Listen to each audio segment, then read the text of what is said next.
So what happens when you actually make an offer to buy a business? Let's say the letter of intent is signed both ways. What do we do now? We go into due diligence. And in today's video, we're going to talk about the 3 types of due diligence that we're going to go through and why the last one is the most important one. So I want you to stay through the end of this video. Let's get to it.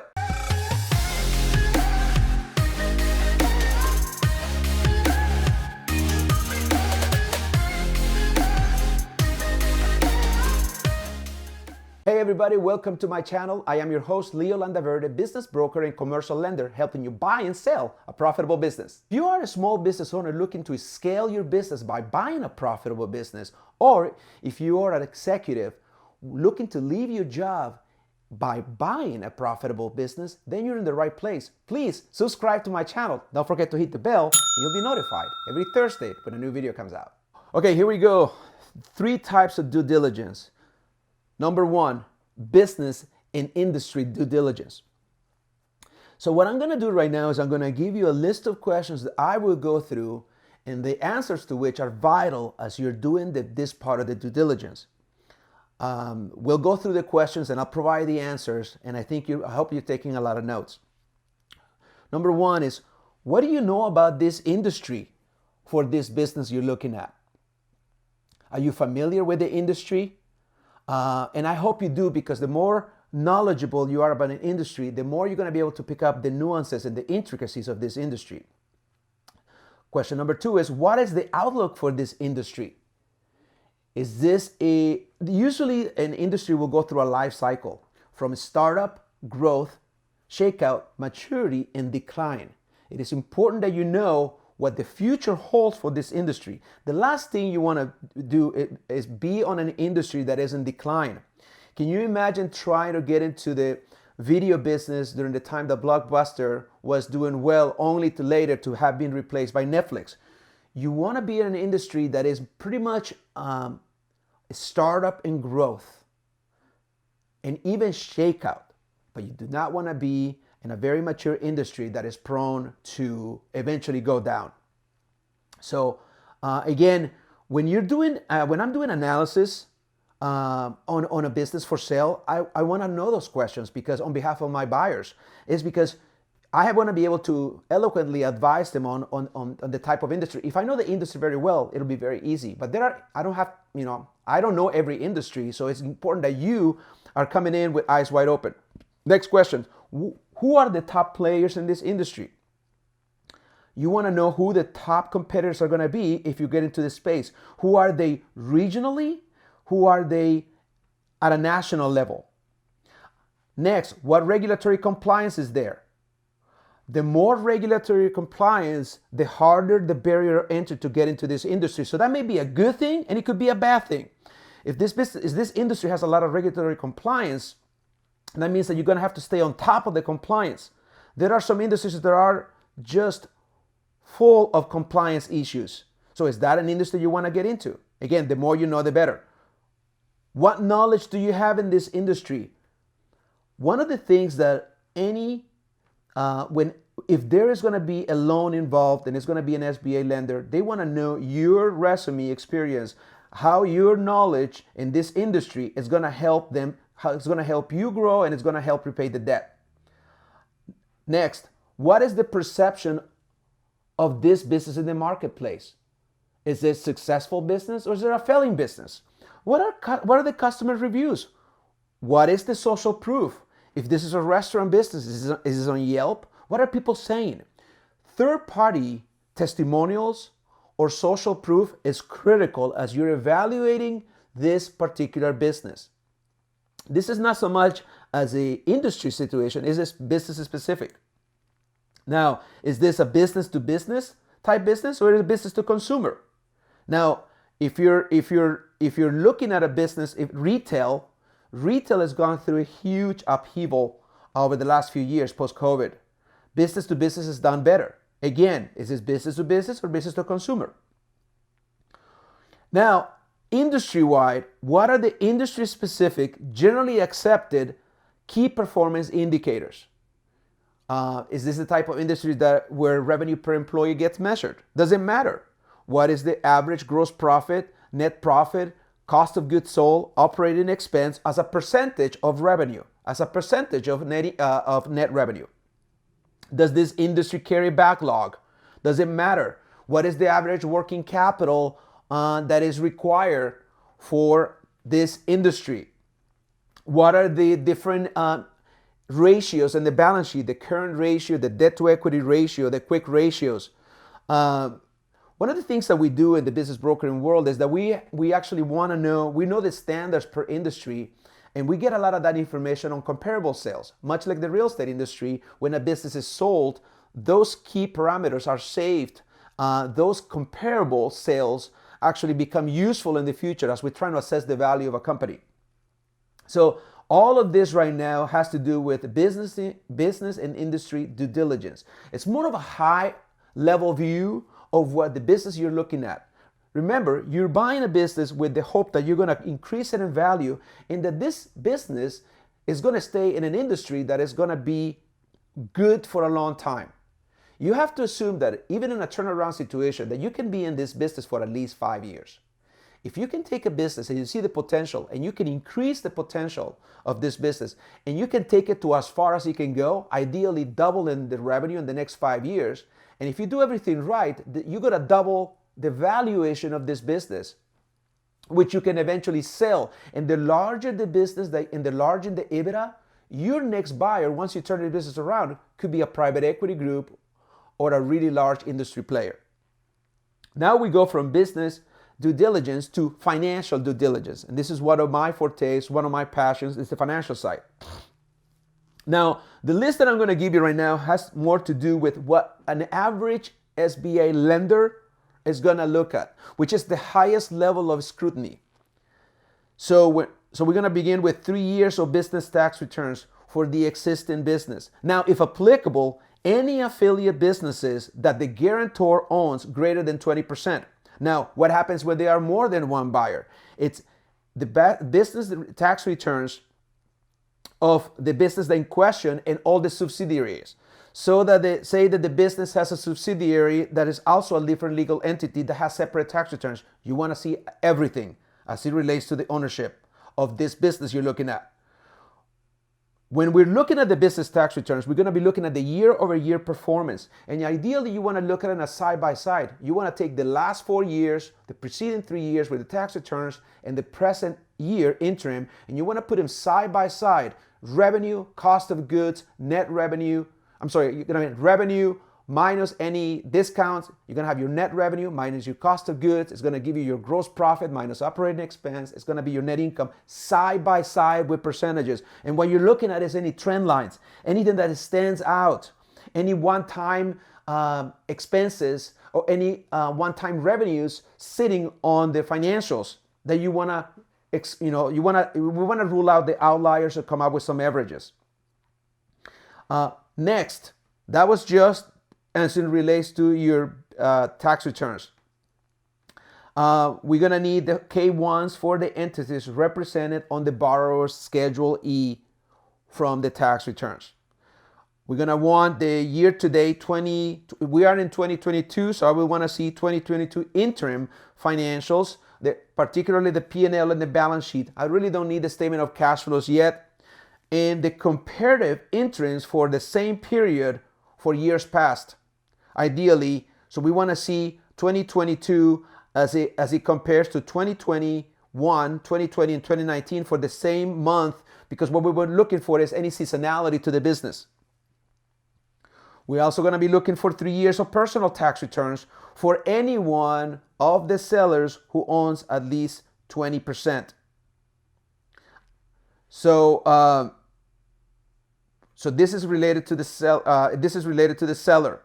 We're gonna want this to sign both ways letter of intent. This is the document that you presented that led to the due diligence.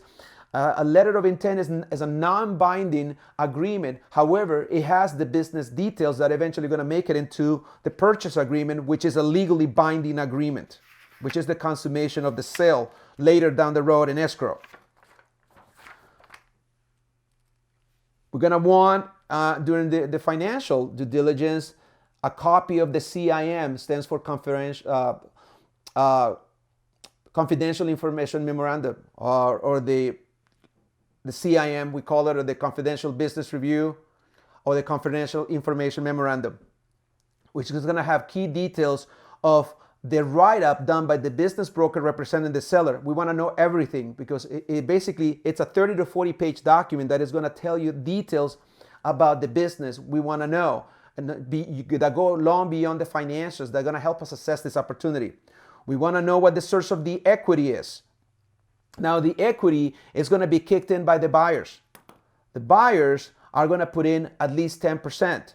Now, however the deal ends up being, whether it's going to be a 10% down payment or equity injection from the buyers and a 90% LTV loan from the SBA lender, it may end up being like that, or it may be a 10 from the buyer, 10% down, or a seller carry 10% and 80% loan to value loan. However it shakes up, we need to understand how that's going to be during underwriting of this deal. We're going to want to know the year-to-date accounts receivable and accounts payable aging reports coming from the business for sale. That's going to be part of the due diligence package. Now, a lot of these things, if the seller is working with a business broker, I would imagine that all of this is being taken care of long before the business was listed for sale, because if I'm representing you as a business broker, I'm going to be wanting those things. And if they're not ready, there's only going to hurt the valuation of the business. Customer concentrations and SWOT analysis. Is there any customer concentrations over 10%? Actually, if it is anything concentrated over 10% or more, I would want to know what happens if that customer goes away. I've seen customer concentrations bigger than or larger than 20%, which could be a deal killer. Imagine a business that is 20% earnings or 20% net income, and 20% of the revenue is coming from one customer, and that customer goes away. What you have is a break-even business. How are you going to be able to pay the debt on a break-even business? All of that is part of the analysis that we do during financial due diligence. Borrower prepared business plan, including a statement from borrower regarding the background or his ability to operate, transition, or grow the company. Now, what we're talking about is you coming in as a buyer, whether it's you or a couple of other buyers. You may have a couple of co-signers on the deal. You may have a team, a management team who is buying this company.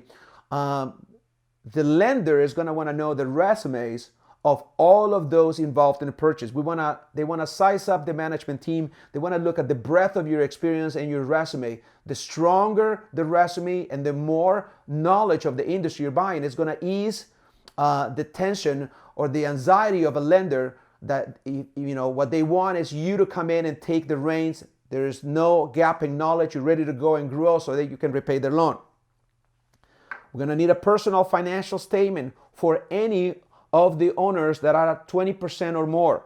So if there are 3 potential buyers, each owning at least 20%, we're going to need a personal financial statement, which is SBA Form 413, thoroughly filled out for all of the buyers. We're going to need 2-year projections. Yes, you're going to buy a business on the past, but to understand your management experience and what the future holds as far as potential debt service coverage ratio in the future, if you do a great job and you have more net income, it's going to be a higher debt service coverage ratio. They want to know how you're thinking about how you're going to grow the business. 2-year projections is an exercise on understanding your knowledge and how you're going to grow this business. And yet, the SBA lender is not going to really base their loan on the projections. They're going to give you a loan on the past, but they're going to give up themselves assurances through your projections. Now, I don't know if I said it before, but you're also going to need the tax returns for all of the buyers, anybody who wants 20% or more. I'll ask you for a favor. If this video is resonating with you, please like and comment on my video.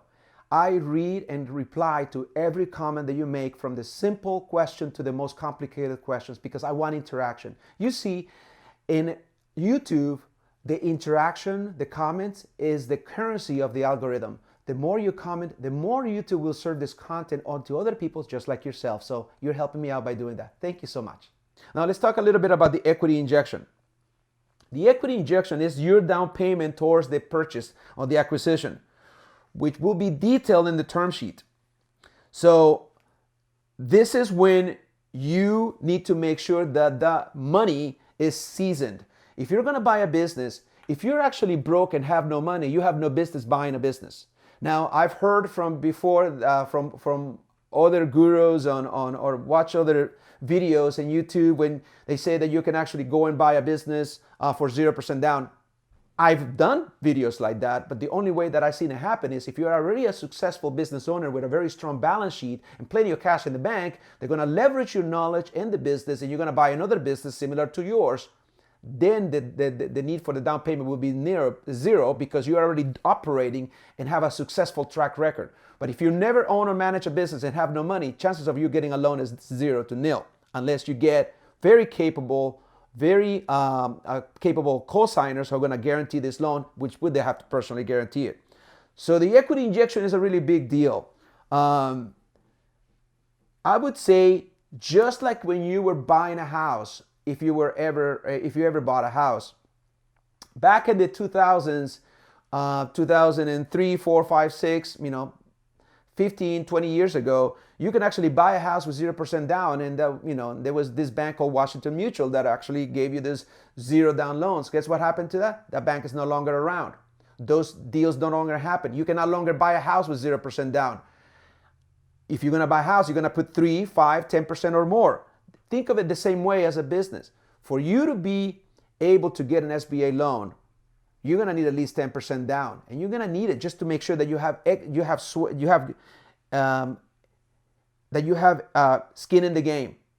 Okay, if you don't have skin in the game, why wouldn't lender be ponying up to 100%? And if you have nothing, if something bad happens, the first thing you do is roll out because you have no skin in the game. All right, so we move now from financial due diligence to legal due diligence. And this is, to me, a lot of people just skim over this. This is when really the detail takes place. Now, once we make sure that the numbers tied up and we can actually validate through our financial due diligence that the purchase value is okay, if we don't like something in the due diligence, what we're going to do is we're going to regroup with the buyer and all their counsel and their team, and we're going to figure out what is the best purchase price. It may be less than they're actually offering, but we're going to be able to back that up with our own due diligence of the actual facts. So assuming that all that is in place and we're happy with the purchase price and there hasn't been any change in the purchase price, we move to legal due diligence. On legal due diligence, the attorney as well as the lenders, we want to know all of the fully executed operating company legal documents. So if you're dealing with a corporation, all the filed articles of incorporations with the proper seals, the originals or copies of the originals, it has to be an original document or something similar, copies of the bylaws including all corporate minutes, appointing shareholders and corporate officers. The entire history of corporate minutes will be we asked to provide, the seller will have to provide a copy of all fully executed corporate minutes, including any adoption of bylaws, EIN confirmation, meaning evidence from the IRS on Form SS4 that this business has a valid employer identification number. I know we're getting into minutiae of detail, but you need to know all of this. And if you're ever going to take or buy in a business on your own, you definitely need to know it. But if you're working with a business broker like me and my team, we will make sure that all this happens. We go through the punch list, make sure everything gets addressed and signed off on. And that's what happened during escrow. For limited liability companies, we're going to need the articles of organization, copy of fully executed operating agreement, corporate minutes appointing members and managers, again, EIN confirmation from the IRS, Form SS4.